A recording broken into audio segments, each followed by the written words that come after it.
I think we all can agree that on paper the Lumix S1R II is far superior over the S5 Mark II. But then, why did I sell my S1R II after having it for only 2 months, and why did I buy the S5II instead? In this video, with a very limited range of motion, I will share with you my experiences and my honest thoughts 6 months after making this decision. Hi friends, Dirk here, thanks so much for tuning in. In February 2025, I was waiting for Sony's announcement of the A7 II, a camera that I really wanted to buy as an upgrade to my current one. And one day before the expected announcement, there was a surprise video from Lumix introducing the S1R II. And wow, I was fascinated because on paper it looked really great. And the next day, well, Sony introduced a new lens, but not the new camera. I was disappointed, and I, for some reason, couldn't get the S1R II out of my head, and I thought, what if I upgrade to this one? At the time, I shot videos on my Lumix G9 Mark II, but photos on the Sony A7C Mark II. Now, I really wanted to have one camera that can do it all, and the S1R II just sounded like such a perfect hybrid solution. All main YouTube channels, every creator who was invited to the camera launch in November in Scandinavia, I think that was for a reason, all of them hyped this camera, and I fell for the hype and ordered one. Alright, let's fast forward a little bit to now and focus on a couple of categories in which both cameras are very, very different. The price is obvious. The S1R II retails at $3,300, while the official retail price of the S5 Mark II is $2,000, but throughout the entire year there are sales, and you can pick up this camera also right now for only $1,500. That saves you $1,800 plus taxes, and this is an absolute steal. But this was not a very valid point for me because I don't mind paying a bit more if the camera delivers what's promised. So let's just keep this in mind. This is not the reason why I finally decided to sell my S1R II and buy a cheaper camera instead. But I have to let you know that from the sale of my S1R II, I was able to buy the S5 Mark II on a sale and an additional S9. So good deal, right? So the first thing that's very different with both cameras is the battery life.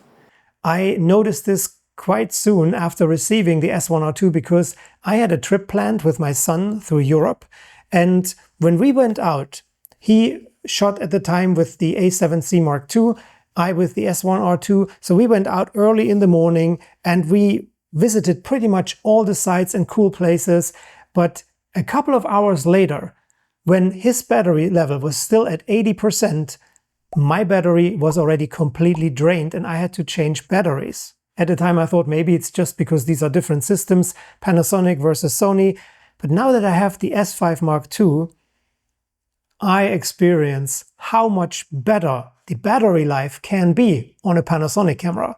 I would say the S5 Mark II has a similar battery life compared to the A7C Mark II, the Sony camera.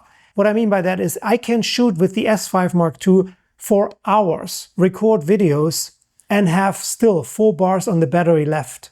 It gets even better when shooting photos, because during the standby there's barely any battery drain. So I can shoot with it for hours, walk around through the city with the camera turned on in standby mode, and still have plenty of battery life left. A huge win for the S5 Mark II over the S1R II. And yes, you might say, Dirk, I can simply bring more batteries. That's true. You can, but it is an inconvenience, and it is good to know that one battery can get a real good job done. The next category that was important to me was the ergonomics. Now, I appreciate that the Lumix S1R II has a fully articulating display, although I never missed it on the S5 Mark II. I also think it's good to have a CF Express Type B slot, although it was one of the main heat sources and I could never use it. But in general, they are great features, but they add extra depth. And this results in a larger camera body, and it's not fitting in the hand very well. Although I have not small hands, let's put it this way. but I was never able to reach the customizable button without changing my grip. And overall, when you attached a heavier lens, it felt uncomfortable. It didn't feel well balanced. On the contrary, the S5 Mark II has a slimmer camera body and it fits perfectly in the hand.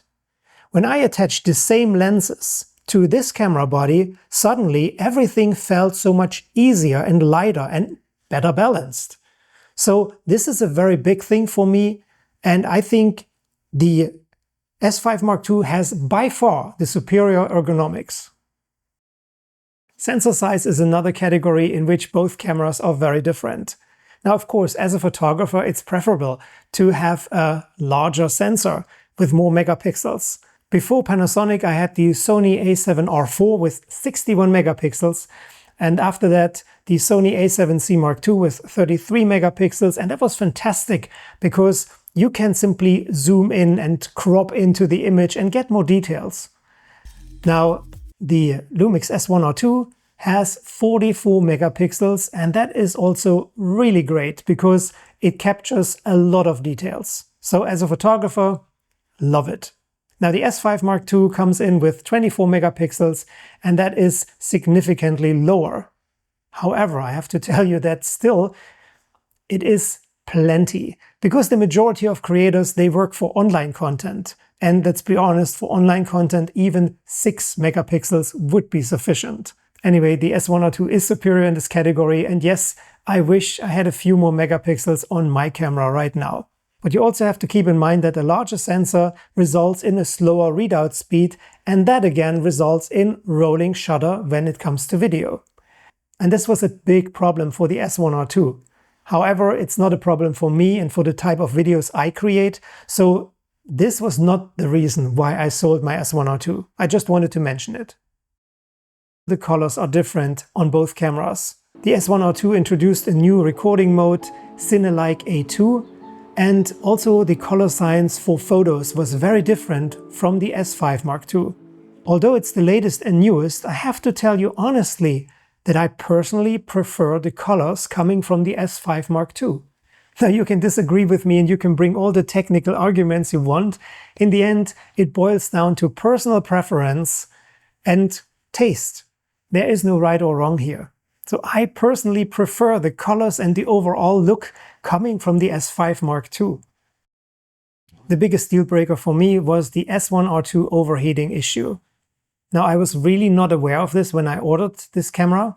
What happened to me was the first time I recorded a video outside, 25 degrees Celsius, 77 Fahrenheit, so it was very mild, and I recorded 6.4K, 30 FPS, and the camera shut down on me after only 7 minutes. He announced the Panasonic Lumix S1R II, a camera that can pretty much do. And I was honestly shocked because I was not aware of this issue. And then I started researching and I found out I was not alone. In my air-conditioned studio, I was able to squeeze out a few more minutes recording time, but I was nowhere near to complete an entire video or an entire session. So I took all the suggestions from the Lumix community and I spent hundreds of dollars on potential solutions to keep the camera recording longer, to keep it cool. And I even made an entire video about that. But nothing gave me reliable, good recording times. That was really disappointing. Some of you suggested to me, Dirk, you could simply record in a lower resolution or a lower frame rate. And you're right, I could do that. But then again, why pay so much money for a high-resolution hybrid camera if you can't fully use it? Now the S5 Mark II, on the other hand, allows me to record open gate 6K 30 FPS. I wouldn't say forever, but it never ever shut down on me. It never ever overheated. And I recorded sessions outside at 35 degrees Celsius, 95 degrees Fahrenheit, and I was able to finish my session. So this camera gives me the confidence and peace of mind that I need in order to be creative. With the Lumix S1R II, I always was stressed because in the back of my head I had the thought, okay, this camera is going to shut down soon. So I have to hurry to push through this video session and squeeze in as much as I can. And such a stress is preventing you from being creative. It is so nice. With the S5 Mark II, I can turn on the camera, set up the lights, test the audio, and really take my time before I start recording, and I know it won't overheat on me. It gets the job done. This is a peace of mind that is priceless. And here comes the craziest thing.